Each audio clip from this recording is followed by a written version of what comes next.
રામ રામ, હું તમારી બસમાં આવી ગયો મુકેશ પરમાર. ખબર લે આદિવાસી अनुसूचित जनजातिનો આયોગનો રાષ્ટ્રીય અધ્યક્ષ हमारे हाथे से हमने पूछी है झाबवा पूग्यो से. राम राम, आज झाबवा पूग्या. हाँ, झाबवा तो घर ही है हमारा. तो लेकिन एक असलनी बात की आनो आज ज्यादातर झाबवा मार्यो अन्य 3 राष्ट्रीय अध्यक्ष बनायो तो एक समाज हारू हूँ केवू साहेब. नहीं, झाबवा पूरे देश के लिए एक आदर्श जगह है, हमारे भील समाज की, जनजाति समाज के लिए. और आज ऐसा दिखता है कि झाबुआ में जिस तरह की जागरूकता है, झाबुआ के समाज की विशेषताएं आप लोग देख रहे हैं, तो पूरी दुनिया का ध्यान जा रहा है. और ऐसे में जो मुझे दायित्व मिला है अभी आयोग का, उसके लिए जिस प्रकार की शासन में नीतियां बनना चाहिए, शासन ने जिस प्रकार से ध्यान देना चाहिए जनजाति समाज की, उसका बहुत अच्छा उदाहरण झाबुआ के लोग बन सकते हैं. नीतियों के क्रियान्वयन में भी बन सकते हैं, क्योंकि अच्छा एक जागरूक समाज है, एक जैसा समाज है. और झाबुआ में किया गया कोई परिवर्तन पूरे देश समाज के लिए एक आदर्श बन सकता है. और इसलिए मुझे ऐसा उम्मीद है कि अब धीरे धीरे चूँकि ध्यान भी जा रहा है, तो हम अब उसके क्रियान्वयन में भी हम लोग अग्रणी हो जाएंगे. जैसे अपने कम्युनिटी फॉरेस्ट राइट्स हैं, पेशा है, तो 5वीं अनुसूची में के माध्यम से जनजाति समाज का विकास और उससे देश का विकास, इसका उदाहरण बनने लायक स्थिति में झाबुआ मुझे दिखता है. आयोग भी उसमें बढ़ चढ़ कर उनका सहयोग भी करेगा और झाबुआ से सीखकर और पूरे देश की नीति निर्धारण में भी हम अपना योगदान दे सकेंगे. एक झाबुआ धर्मांतरण, अलग धर्म में बंटना बहुत सारी हो रहा है, इसको लेकर आयोग क्या तैयारी करेगी?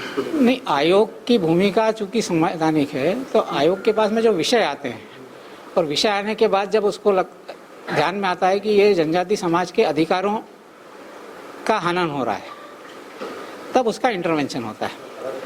आयोग नीति निर्धारण नहीं करता. जो नीति निर्धारित होती है, जो योजना बनती है, उसमें कहीं जनजाति समाज की अगर पहचान को, जनजाति समाज को जो अधिकार दिए हैं, जो संविधान में मंशा रही है, उस मंशा का आकलन करके उसमें जो गलत हो रहा है, उसका शासन को और महामहिम राष्ट्रपति को संज्ञान में लाना, ये आयोग का काम है.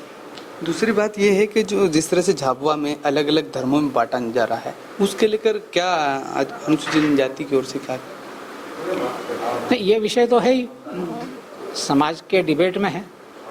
और जैसा मैंने अभी उल्लेख भी किया था कि ऐसा कोई भी काम, जैसे हमारा धर्म स्वातंत्र अधिनियम है, उसके अंतर्गत कोई भी व्यक्ति का अगर कोई लोभ, लालच, डर से को आधार बना के धर्मांतरित करता है, तो वो गैरकानूनी है, समाज के लिए हानिकारक है.